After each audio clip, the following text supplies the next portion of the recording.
Hello and welcome to Carnivorist Chats. My name is James, your host. I started this podcast to help other folks share their own healing stories and to interview thought leaders and experts in the carnivore, keto, and low oxalate space.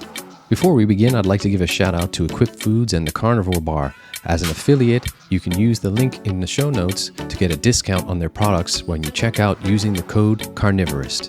Thanks in advance for listening, subscribing, and any likes or shares. And now, on with the podcast.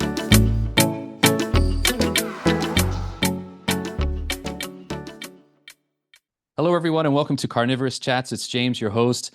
It is episode 60, and it is the season 3 finale. Today's guest is a world champion athlete. He's an orthopedic surgeon. He's a podcast host, an international speaker. He's the co-founder of Revero, and he's also everyone's favorite sheep shearer. It is Dr. Shawn Baker. Dr. Baker, welcome to Carnivorist Chats. I have shorn sheep before. I don't know if you've known that, but yeah, I did. I briefly did that when I lived in New Zealand a bit.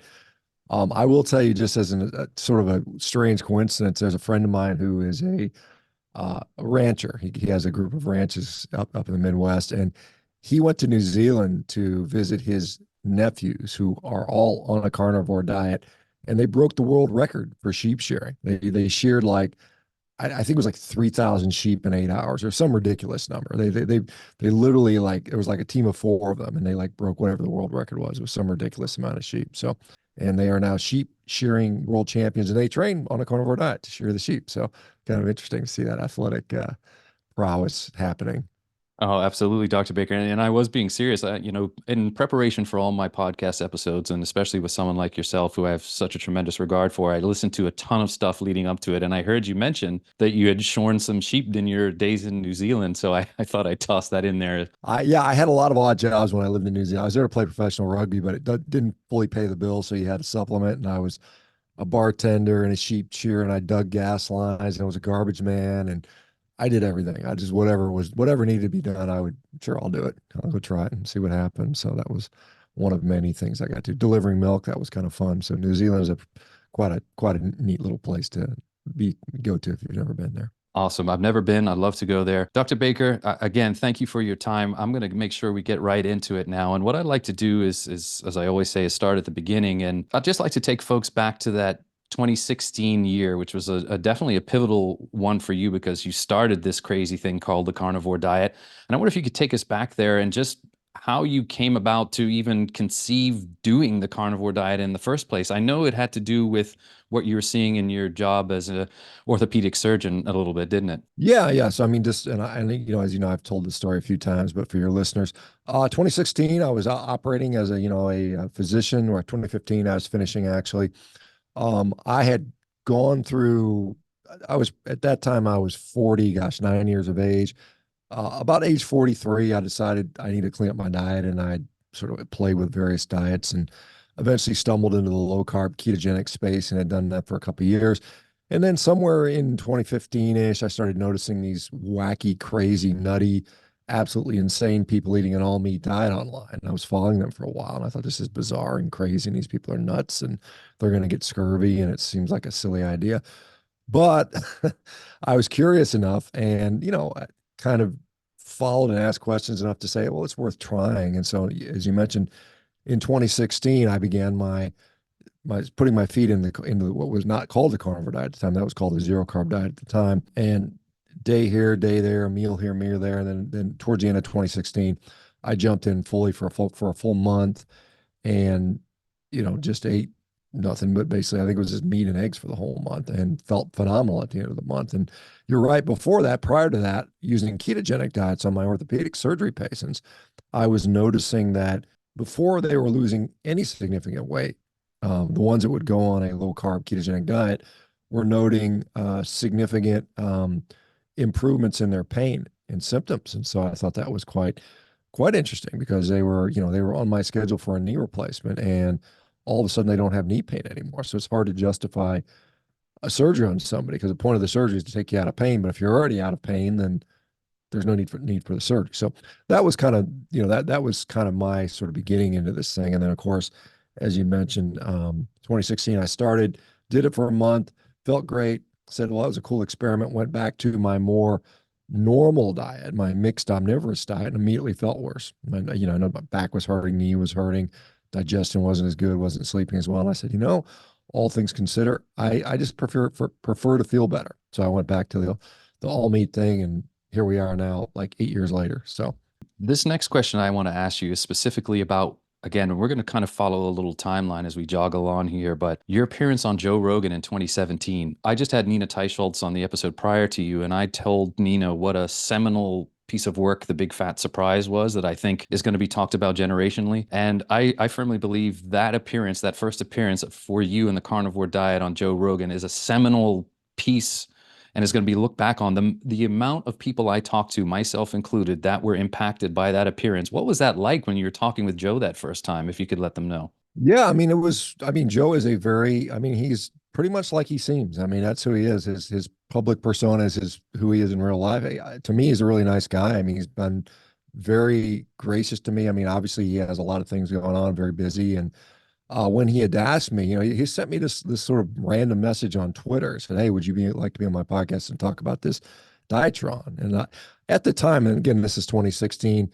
I mean, he was pretty big at the time, but not to the extent he is today, but still quite big. And I really didn't really listen to podcasts, and I didn't really appreciate how impactful it would be. I later obviously found out that it was quite impactful.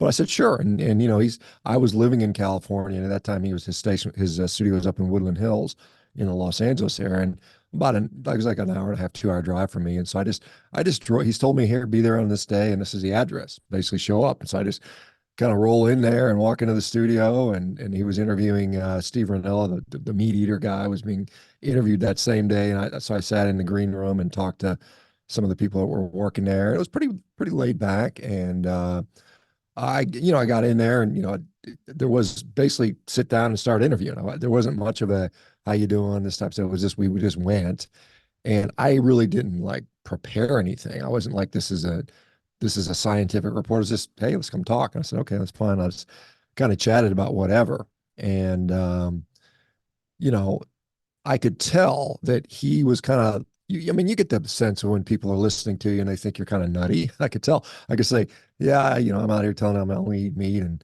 he's probably like, you're kind of crazy. I could sense that, but he was very nice about it. And eventually, as you know, he ended up doing the diet with very good results. And I was on again recently in about 4 or 5 months ago, back in late 2023, and almost 6 years, just about 6 years to the day from the last. And the difference was enormous. I mean, one, his podcast has grown so much more. Lots of like security. I mean, I was picked up in a limousine with a like a combat trained driver and all this crazy stuff. And when I got in there, we started talking about car. He was like all on board. He was like promoting it more than I was at that point, which I thought was quite interesting. How much his opinion had changed on that. And it was based on not what I had to say or what anything I did. It was mostly based on the overwhelming fact that now there are now, gosh, tens, if not hundreds of thousands of people that have had experience with this diet. And most of them, it's been quite positive. You cannot ignore the tremendous benefit people are receiving from switching out their diet. So it was definitely an impactful event. If you look at like Google Trends on carnivore diet, pretty flat. And then, into 2016, early 2017, it goes up. And then obviously he had Michaela Peterson on after me, and then her father, Jordan, both of which are very popular figures, particularly Jordan.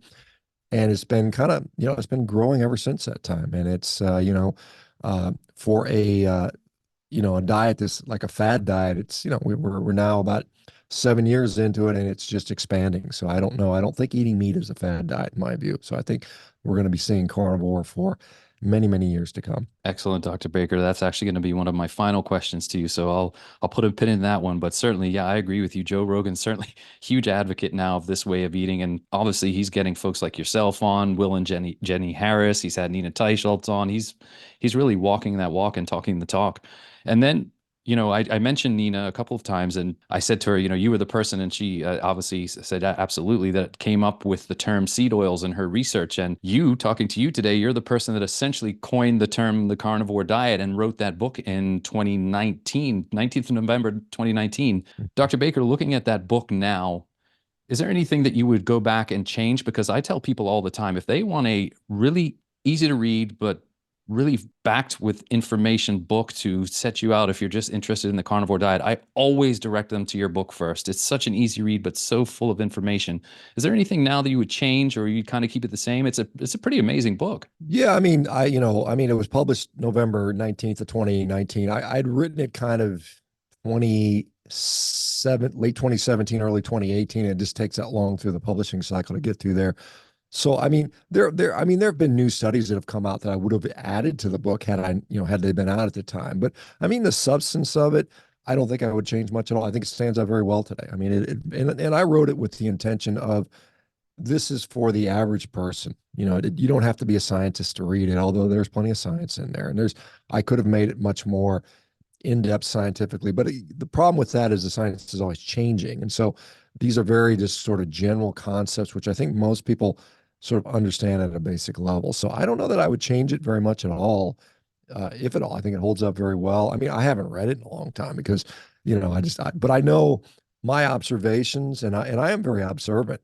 Uh, you know, what I've seen that held up back then still holds up today. I think human physiology has not changed much in 6 years or whatever it's been. It's 5 years since it came out. So no, I don't know that I would change much at all about that. I mean, I guess if I wanted to do like updated version to sell a few more books, yeah, maybe. But honestly, I'm not really that much interested in that.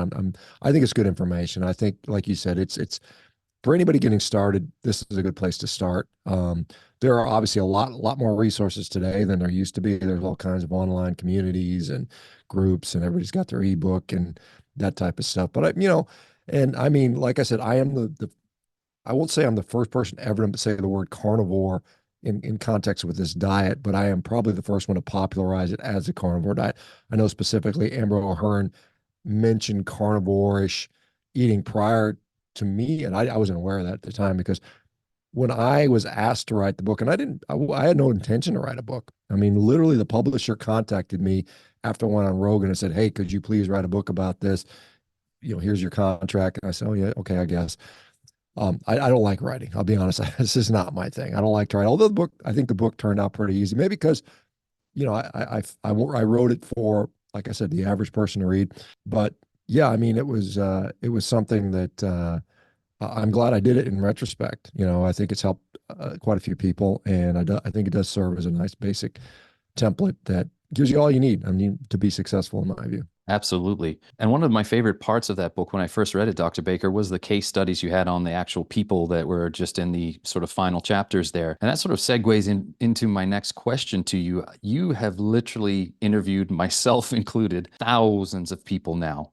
And I just wanted to get your thoughts on this disease reversal using a meat-based diet. You mentioned Michaela and Jordan Peterson, and Michaela's a prime example, but especially when it comes to autoimmune diseases. I know recently you just posted something on hypothyroidism. I mean, what are your thoughts on it? I mean, some of the stuff you must have heard has been amazing, hasn't it? Yeah, it really has. And, I don't want to paint this as a panacea, but almost sort of is in a way. I mean, I think the real issue is poor nutrition is such a profound detriment to our health across every aspect of our health, whether it's inflammation, autoimmunity, gut health, mental health, joint health, whatever.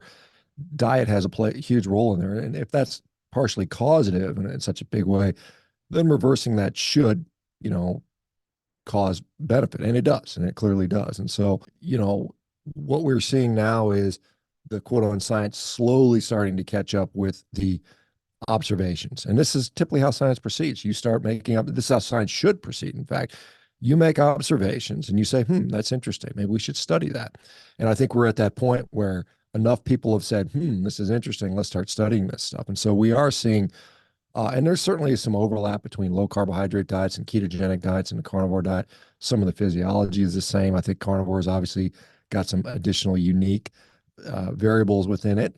But we're seeing, certainly diseases, autoimmune diseases getting worsened with carbohydrate-based diets. We've seen studies on that, like particularly rheumatoid arthritis is a nice study on RA being worsened by fiber, by higher fiber diets, which are things we're always told, eat more fiber, eat more, cardboard and wood chips, I guess, for our health or something like that. And we are also seeing, like I just mentioned, that study was just published or just released a couple days ago on hypothyroidism, Hashimoto's hypothyroidism, which is a autoimmune disease, very common and becoming increasingly more and more common. They're showing that a low carbohydrate diet was very good at reversing that disease, reduction in thyroid swelling, decrease in the autoantibodies by huge amounts. And so I think this is a very powerful way to deal with those conditions. And in my view, that should be the frontline treatment, because right now we're getting more and more towards, what do we do with autoimmune disease? Well, our immune system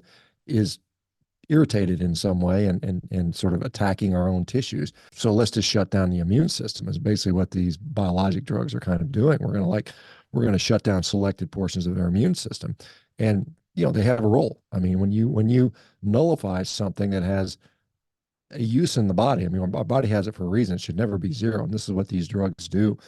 And oh, by the way, they're extremely expensive and becoming more so. I mean, I saw a drug for myasthenia gravis, which is another autoimmune disease, $225,000 a year for that drug.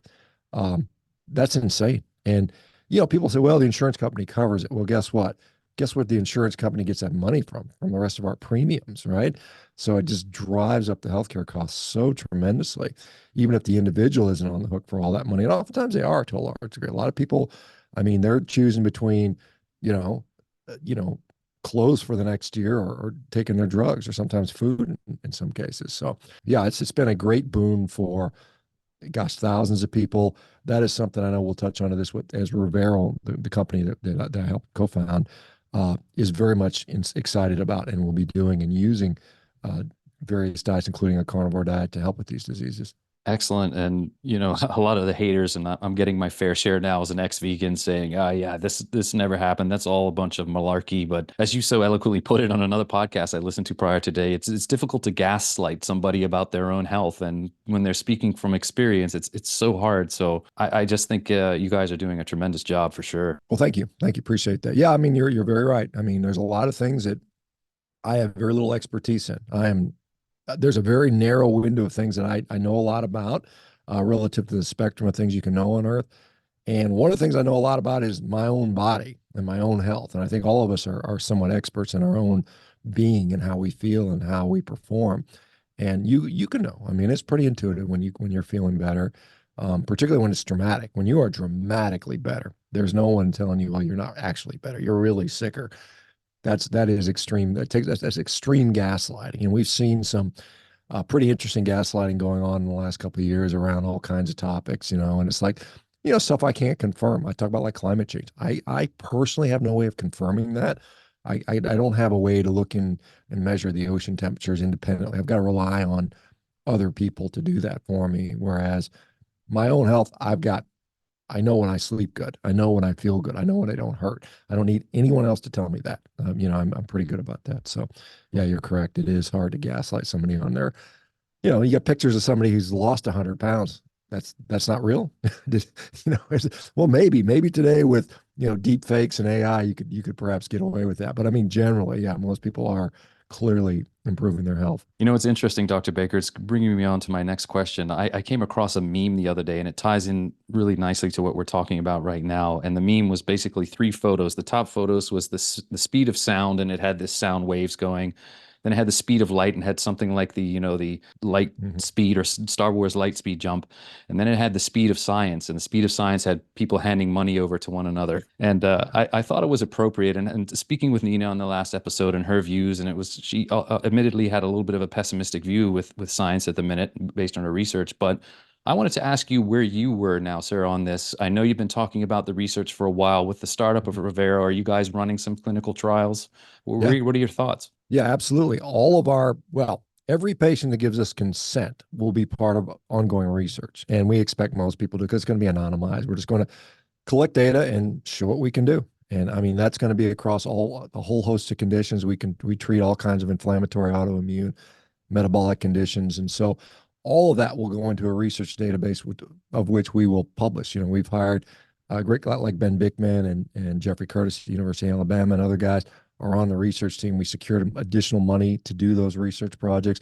I know because I get a lot of, because several years ago we raised $200,000 towards research, and we've been sitting on that, waiting until we had the mechanism by which to do that. And so we finally have that now. We've raised actually even more money, some private money, to help us to really round out all these research projects that we're going to do as a company. Now, that's good, and I think we need to do it, and we will do that. But independent of that, I've also been working behind the scenes with several other independent researchers and other funding sources to try to put together some studies. So I think, it's frustrating how slow the wheels turn, because I'm in here, let's go, go, go, go. And, it's like, well, we need to do, our risk request for proposals and run it through committees and blah, blah, blah, blah. But needless to say, there are a number of studies that will be happening around carnivore in the very near future. I know, like, my friend Nick Norwitz at Harvard has written up a nice case series paper, 10 people with inflammatory bowel disease, that is written up, ready to go. We're just trying to get through the IRB right now. And the IRB is giving us a little bit of a hard time. I'm not sure why. Maybe it's political. Maybe it's they don't like carnivore or something like that. But we have these studies that are going to happen. I'm very confident of that. And I think, in 2 years' time, it's going to be a very different landscape, particularly as these first intervention trials get underway, because there will be a lot of people that will look a lot harder at what we're doing once we see these papers published. And hopefully that will inspire other people to also either validate or refute the findings, because, again, it's not one study. It's the coalescence of many studies all pointing in the same direction, which gives us sort of more confidence to say, yes, it seems like there's something there. And obviously, I'm obviously very biased in my opinion, just because of what I've seen. So I can't say I'm completely objective, but I am cheering for this stuff. I am doing everything I can to get them done. Now, I'm not interfering and not going to, manipulate the data. I'm not a researcher. So I'm like, I'm not, all I'm doing is putting researchers and funders together, and I'm getting the hell out of the way. But yeah, I think we're going to see more and more of this coming on. I think we're getting more, certainly in the ketogenic space, which is not too far from carnivore in many ways. There are, gosh, thousands of studies now that have been done, and if you look for the data, it's there in many ways. And so, at the very least, this should be an option for most medical conditions. Should at least consider this, to see if someone has. Yeah, it should be on the option. It should be on, like if you say, hey, you, Mrs. Jones, you have disease X. These are your 5 treatment options, and one of them is some sort of low carbish elimination, ketogenic carnivore diet. That should be in the treatment algorithm or thought process, so the patient can be fully informed. Because I think COVID certainly showed us that we were lacking in informed consent in many ways. And when you don't understand or know all the options that are available to you, it's hard to make a truly informed decision. This next foray in questioning is going to take us into some interesting territory. And it's interesting to me because it's my a past life, and in your recent online debates with the vegans. I'm getting my own now, and obviously the science is always talked about. And I know recently, Dr. Baker, and I wanted to give you a chance to air your side of this. You did a debate, I know, with James Aspie and Nick, and then you did another debate, and there were certain clips that came out where you were heard to say that we don't know yet the long-term effects Mm. of a carnivore diet. And I think the irony is we don't know the long-term effects of a vegan diet either. And vegans need to look inwards at what the end results that they find themselves. But immediately it's carnivore, you're all going to die. But even as we know, governmental standpoint on vegan diet is there's not much said other than you need to make it well planned. I mean, what are your thoughts on all this, and what do you have to say to you see in the comments and the videos made by that vegan doc saying that he's admitted that we don't know the long-term studies? Well, I mean, surprisingly, honesty is being criticized. And I honestly, I don't think we know the long-term results of any particular diet. So it's just more of the same thing. All it's saying is there are no diets that are well controlled for adequate periods of time with hard clinical endpoints that we could point to. And I don't think there ever will be those studies. So to me, it's almost foolish to sort of project longevity on something that you could never never really study realistically. So for me to say, I don't know, I think is as honest as anybody could be. And I think any vegan should say the same thing. We don't really know. What we can say is, hey, it lowers your LDL cholesterol, which may be associated with decreased heart disease. We may say there's associations with these diets, but to say you know something, I could say, I think a carnivore diet will help me live a more healthful life and a longer life. And I think that's not very honest. But to say I know something unequivocally, and I think it's just that level of fine point to saying that, um, and I don't feel I don't think there will ever be a study that'll be done that can show this unequivocally in my lifetime, perhaps. And I don't think it's ethical to do so. What I said, what I do know is that I can take sick people and make them healthier today. And I think that's really what medicine should be about, is curing the sick, helping the people that are unhealthy to become healthy. And, this whole I'm going to make you live longer thing, which we have a lot of these gurus, these longevity gurus that get paid very well for this, by the way. Some of these guys are like raking it in. And the results are, who knows? Who knows what your results are going to, they're not getting paid by the result. They're getting paid by the wishes, the wishful thinking, and some of it, some of it is just normal common sense advice. Get good sleep, don't drink and smoke and party and eat a decent diet and exercise a little bit. That's probably as good as you're going to get when it comes to longevity. And whether or not you take this magic cocktail of supplements, which almost all of them have been shown to, with long-term rigorous human data, they didn't really work like we thought it did. Like, rapamycin is a perfect example of one. It's like, oh yeah, this is great thing. Then you start looking at long-term. It's like, wait a minute, the outcomes maybe are really bad. Resveratrol, all these things, these guys like Dave Sinclair are pushing out, turning out that maybe it's all a bunch of scams, or maybe it's with the best intentions. But again, until you can show me the money, to quote the what was that Cuba Gooding Tom Cruise movie, until I start seeing 120-year-old vigorous people walking around that are mentally competent and physically fit, I'm not putting much betting into what makes us live longer. Right now, I'm more concerned about a 40-year-old, a 50-year-old, a 60-year-old, whatever, 70, 80-year-old perhaps. Those are the people that I think deserve to be in the best shape that they can possibly be for their situation in life. Before we just leave this point, Dr. Baker, something that you said as well, and it's something that I pride myself on, because making that mental switch and getting my body switched around from a completely vegan diet, on which I got very sick, to eating mostly all meat again. All I heard when I switched was, of course, from the vegan community was, what are you doing? You're going to die. The food's rotting in your colon. You're going to get heart disease. The science is settled. That is, like, as you say, the most unscientific thing to say. It's crazy. We're learning every day. These studies are going to be so important to everybody moving forward. And I appreciate your stance on this. I just want to say that. Well, thanks. Appreciate it. Appreciate you saying that. Yeah.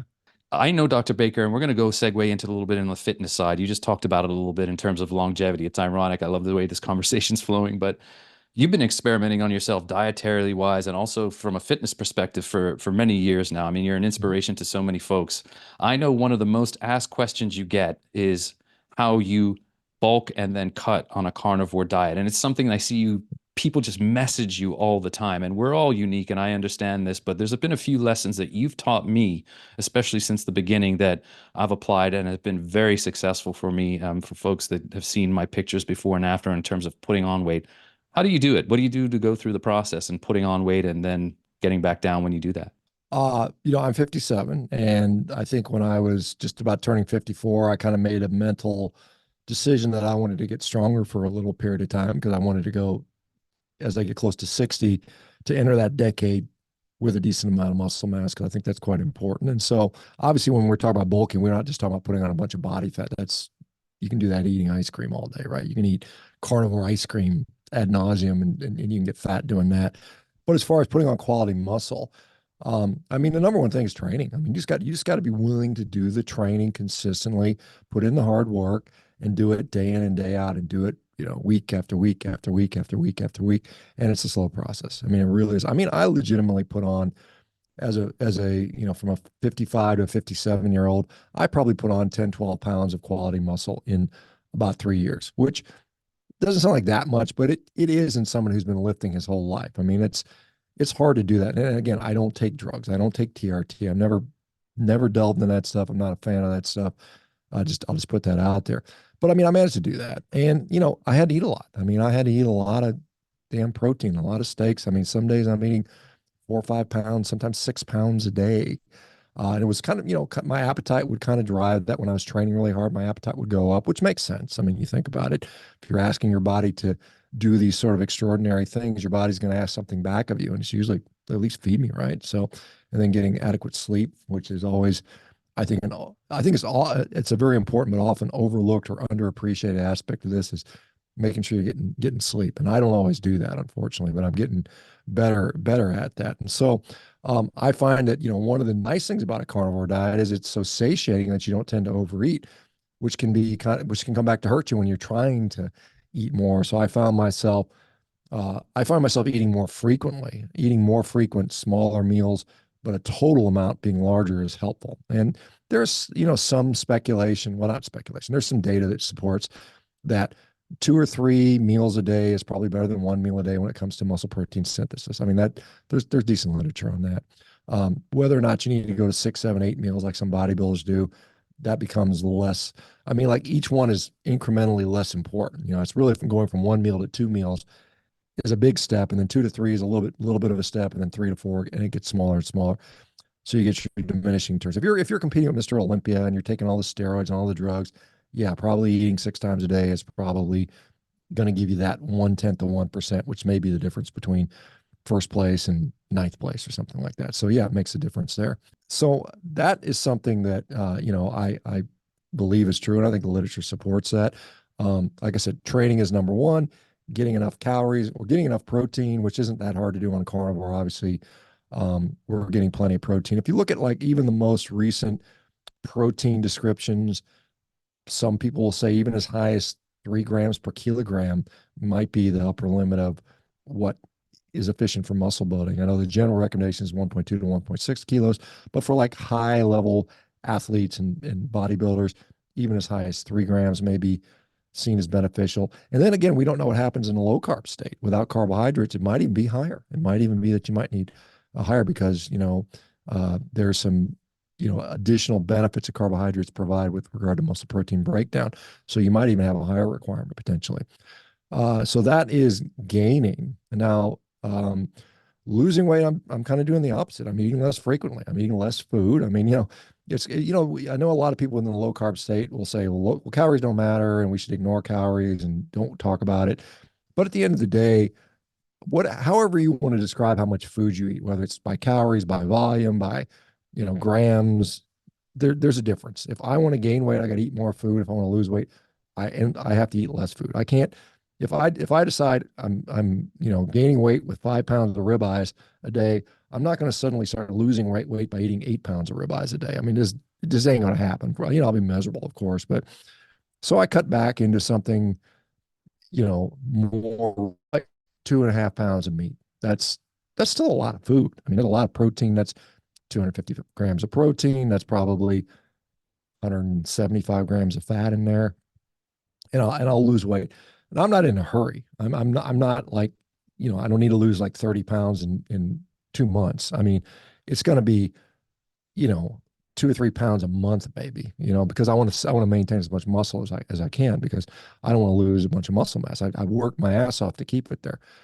So that's generally what I do. I mean, it's common sense. It's not anything anyone else hasn't said before, but it's just it's a matter of consistency over time. And um, we'll see. Like I said, I was going to do this last summer, and then I hurt my neck, and I had all this cervical radiculopathy and pain. I was like, this isn't a good time to be cutting down. I was just like, I need nutrition, and I need plenty of rebuilding fuel. And so I was like, I'm not reducing anything. I mean, so I delayed that until now, until I feel, uh, I've got some rowing world records I'm trying to break. I've broken a couple of them already, and I'm just kind of in that phase where, okay, now I can start. I mean, I'm strong enough. I'm plenty strong enough. I'm as strong as I've been in, gosh, 15 years, I bet. And so it's like, okay, now it's time to, kind of hone it back in and focus on some other things.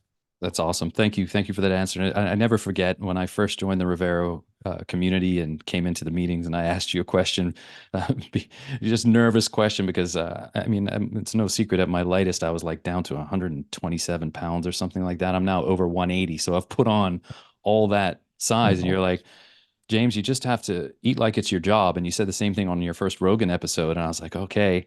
And you're right. You have to feel uncomfortable sometimes. You know, I walk around, I feel full, but it's been so beneficial for me to just eat. And now, I mean, people are astounded by the amount of meat I can pack away at my Mhm. still at my frame size. I can put down a good amount of meat. And I'm glad Dr. Baker made me wanted to ask you this question very quickly. I know you had your injury on your C6, C7, I believe, was in your neck. Yeah, yeah, a little disc injury, C6, C7. That's right. Yeah. Well, we share that in common because when I was a vegan, I passed out twice, and I actually hit my head falling Mm. down after giving blood, falling down a stairwell because I passed out, and I did it twice, gave myself a really bad concussion, but also damaged my C6, C7, which I'm getting a lot of arthritis there. Now I know you did it doing jujitsu. You did the stem cell. You've mentioned that on Rogan.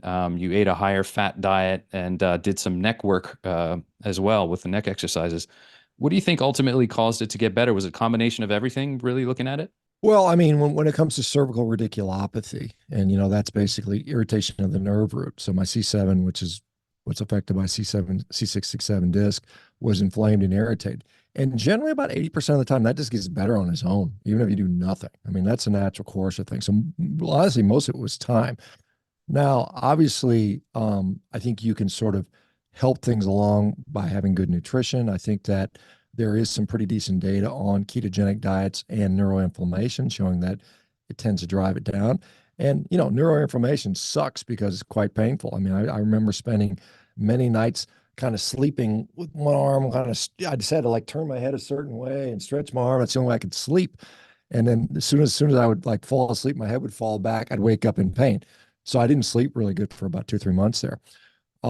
So I mean, it behooved me to find some things that would be helpful with regard to that. So the ketogenic state was very helpful with that. I don't know that the stem cells did much, to be honest, and I'm not a big stem cell guy, to be honest. I mean, I am skeptical how much they may or may not work.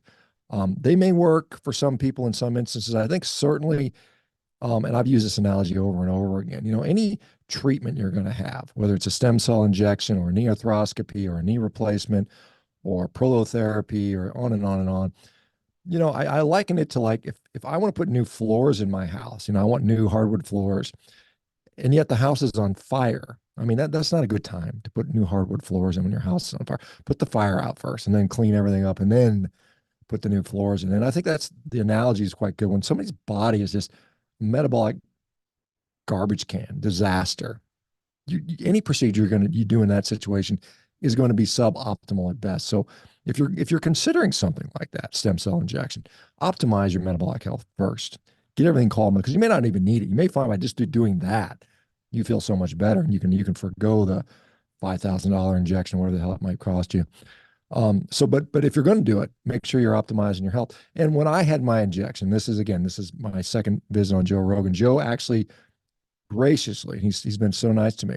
He graciously said, "Hey, I saw your neck is injured.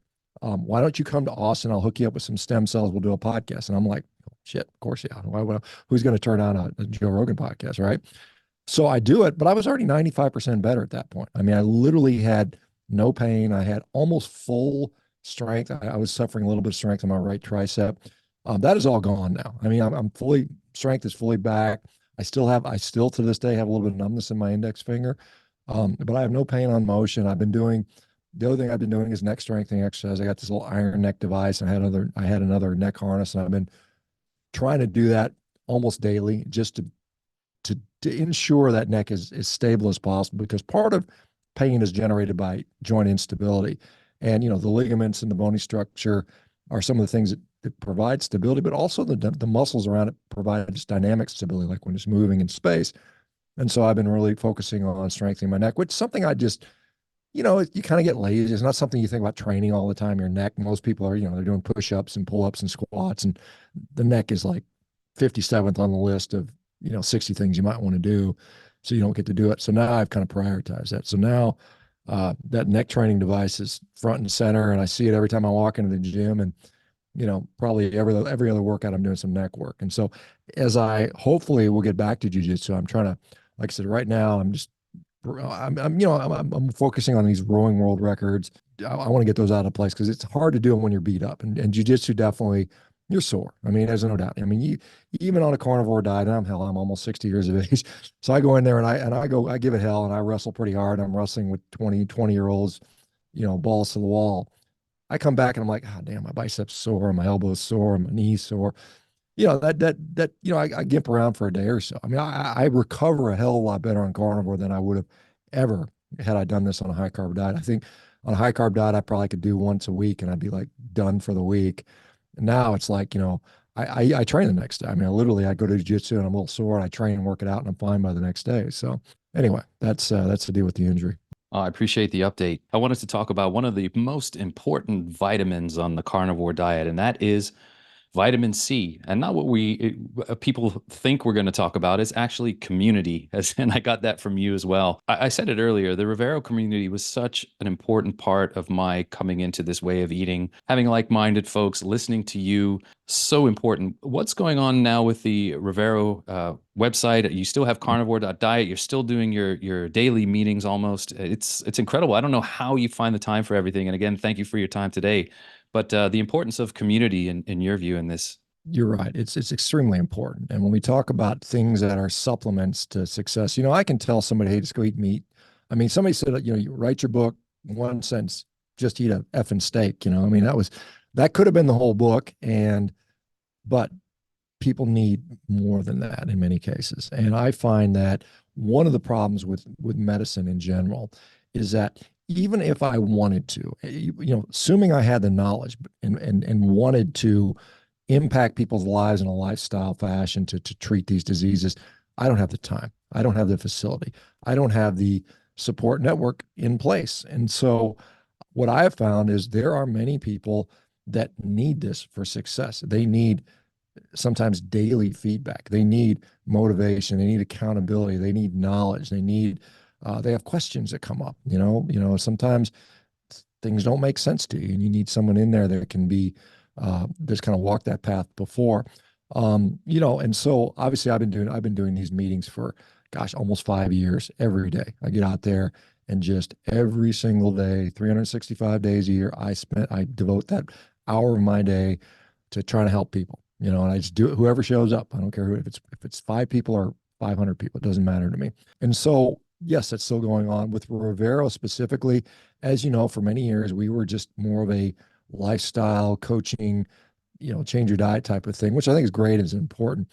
But when we opted to say, look, we want to take this to the next level and become a full service medical company that we can actually get people off medications legally and deprescribe medications and prescribe medications when indicated and diagnose things and treat things without breaking the law, because practicing medicine without a license is highly frowned upon and gets you put in jail. So we wanted to be able to do that, and so we again, one of the tenets is having a community. So on the Revero site, I have my own meeting.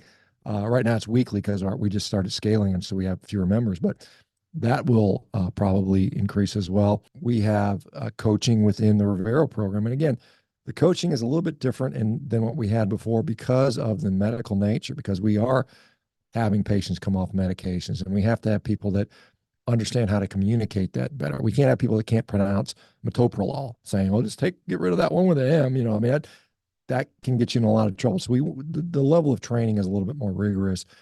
And I am super excited. I just welcomed 2 new clinicians into the clinic in the last couple of days, and they're all like-minded. It's really exciting to build a nationwide practice of all people that are all focused on the same thing: metabolic health, nutrition, lifestyle, reversing disease, getting people off medications, deprescribing, on and on and on. And it's the amount of just excitement that the people have even joining Revero as clinicians is palpable, because I can tell you, as a physician who's been in this stuff for many, many decades, the amount of joy and satisfaction I get out of what I'm doing now is miles ahead of what I did as a surgeon. And I like being a surgeon. I did. I liked aspects of it.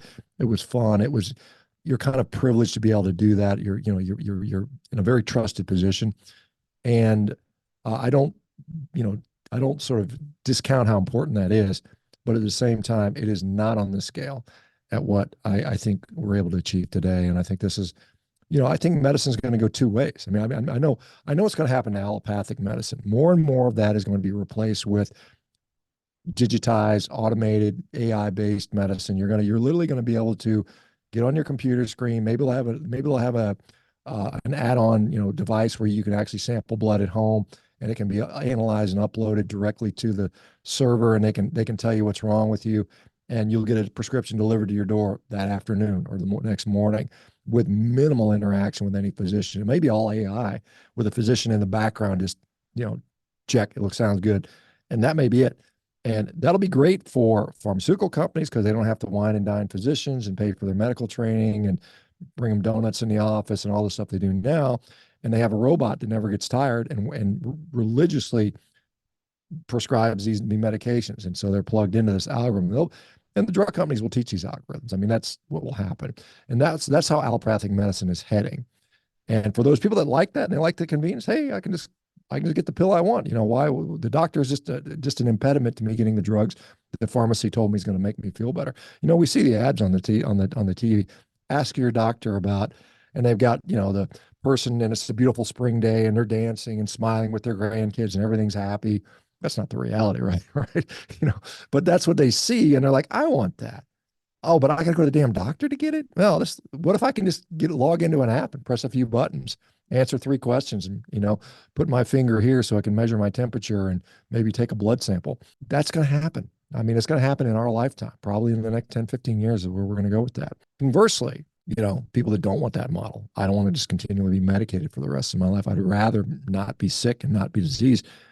That's what we're going to offer at Revero and other companies that will no doubt, sort of do similar to what we're doing. But right now, we're at the tip of the spear on this direction. And, what's going to change that is, number one, having the facility there, the companies that are willing to do that and have the courage to do that. And then the providers that are willing to do that. And then having the demand of the people. And I think I sense it's there. I think we can see a palpable shift, that people are kind of fed up and frustrated with. I've been I've been in the healthcare system for, they'll tell me I've been going to doctors for 20 years and I never got better. And I just got put on one drug or the other, and this test and that test and this specialist and that specialist, and they never felt better. And then like, oh, I went on a carnivore diet for 3 weeks and all my issues went away. I mean, it's just like, it's insane that actually exists. And yet it does. And it does. And you see it all the time. So anyway, that's what we're doing. And we're super excited about that. I'm super excited about it, Dr. Baker. I just think it's just phenomenal. Congratulations to you and your team for just having the intestinal fortitude to get out there and do something like this that is bucking the trend of the medical system. This is almost like, and please forgive me, but the focus I know is going to be on nutrition with Revero. There is nutrition.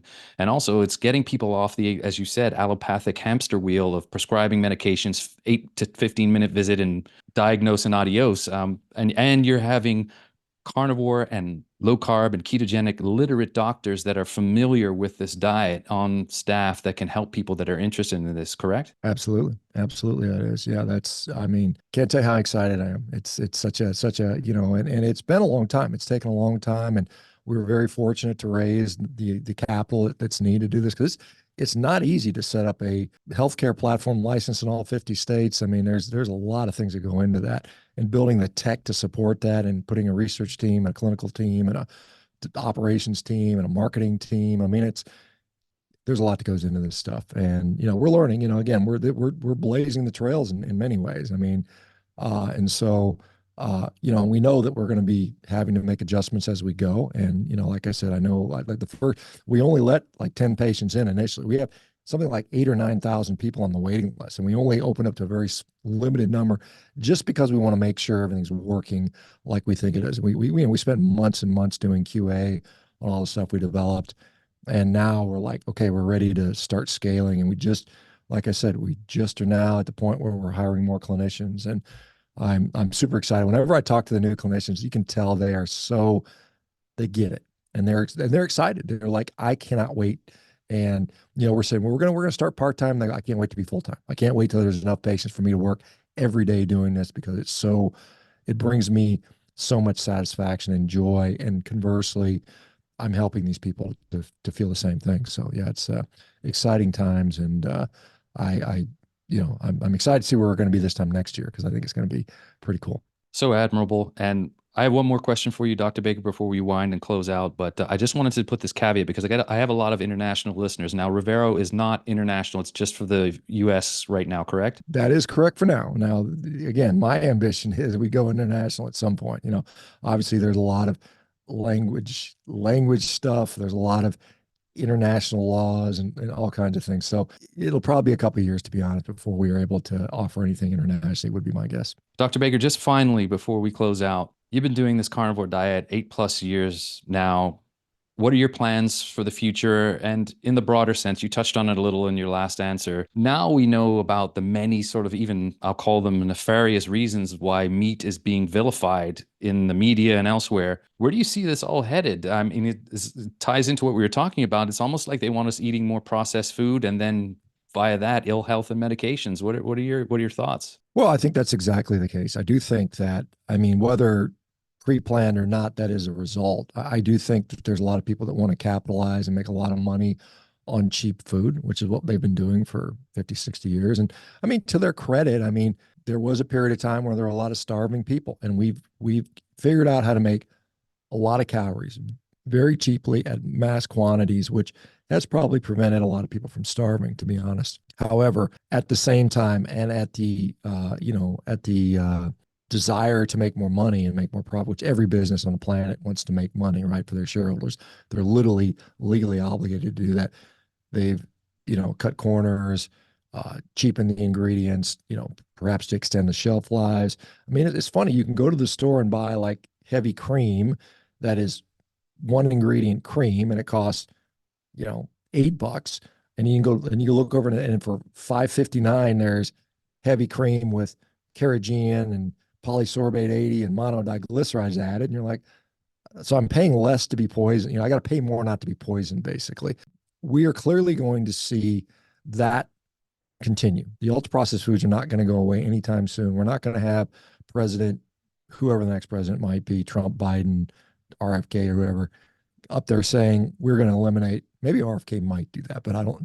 I'm skeptical that he would. Yeah, just the skeptic in me thinks he probably won't get there. But it's. I don't think the food system is going to go. You think about it. I mean, our entire economy here in the U.S. Much of it is based upon this whole process, ultra processed entertainment, ultra processed food, ultra processed everything.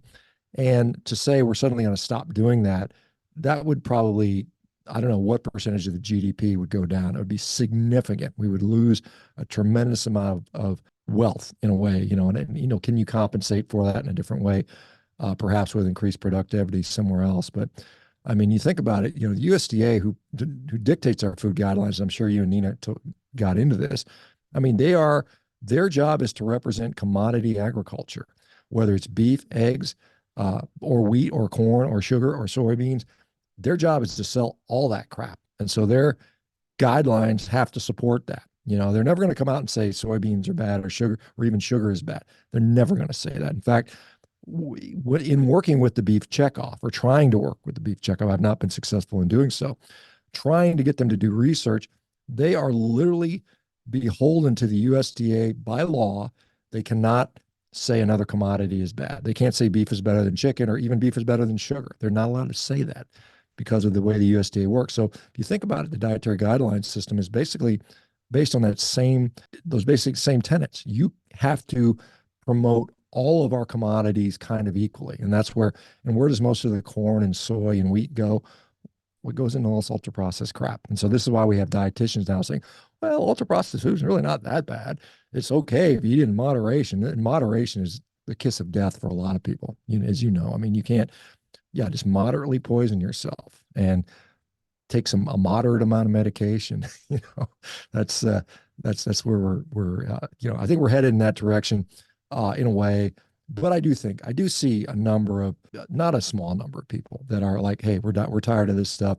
And people of influence, by the way, people of tremendous wealth and power are starting to get this. And these people are waking up, and I've been fortunate to meet some of them, and they are like, hey, we want to support this. And so I think I think we're going to see a shift for the people that want to do it. Now there's some people that are happy playing their video games and, maybe they'll put their little Oculus on their head and live in virtual reality and eat cheesy poofs and drink soyo drink or whatever all day long. Okay, more power to those guys.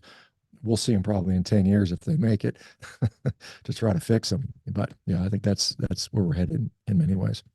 I said it to you when you interviewed me for the Revero Health podcast, but I mean it from the bottom of my heart. Thank you for everything that you're putting out there. Literally, there's a few people that I count for helping me regain my health from being very, very sick, and you are one of them for sure. I've got the privilege to thank you in person at KetoCon last year. I'm hoping to run into you at KetoCon or Hack Your Health this year. I'm still up in the air. I'll be there if you're going to be there. I know I'm there. I'm already there for how many days. So if you come, we'll definitely hang out. So. Awesome. I'm looking forward to it again. Thank you so much for your time, Dr. Baker. It's been an honor. Thank you for your advocacy. Thank you for all you put out there. This Revero Health, I mean, just amazing. Where can folks find you online? I'm sure they already know, but just in case there's someone that doesn't, that lives under a rock somewhere. Yeah. Okay. So I am, if you join Revero, I'm at Revero, revero.com, Revero. I still do carnivore.diet. So I still host meetings over there for people that are specifically just doing a carnivore diet and don't need any extra medical help. I have several social media accounts. My biggest right now is Instagram. So it's Shawn, Shawn, Baker, Baker, 1967. So Shawn Baker, 1967. I have a YouTube channel, Shawn Baker MD. I have a TikTok channel, Shawn Baker MD. And I also have a Twitter account, or X account, I guess now is what it's called. And that is S Baker MD, which, I'm generally I spend a little bit of time pretty much every day on most of my social media. I'm trying to, again, just get the message out there. It's full-time. That's literally a full-time job, trying to keep social media, engaging and growing. And so we can get the message out there and let people know that there is hope, and it's not all depression and disempowerment. And I see that with the healthcare system. It's very depressing and very disempowering. And you can be no longer depressed and you can become empowered. And so that's kind of the message I try to get out there on an almost daily basis. The exact reason I started this podcast, Dr. Baker, following in your footsteps, just getting the positive and word out there and sharing the message. So thank you so much, Dr. Baker, for taking the time out of your day. It's been an absolute honor. James, thank you. Appreciate it. And that's a wrap on this episode of Carnivorist Chats. If you've made it this far, I want to say thank you for listening, and also thank you in advance for liking, subscribing, or sharing this episode. Thanks again to Equip Foods, Carnivore Snacks, and the Carnivore Bar. Don't forget to check the link in the show notes to get a discount on their products. Until the next time, be well,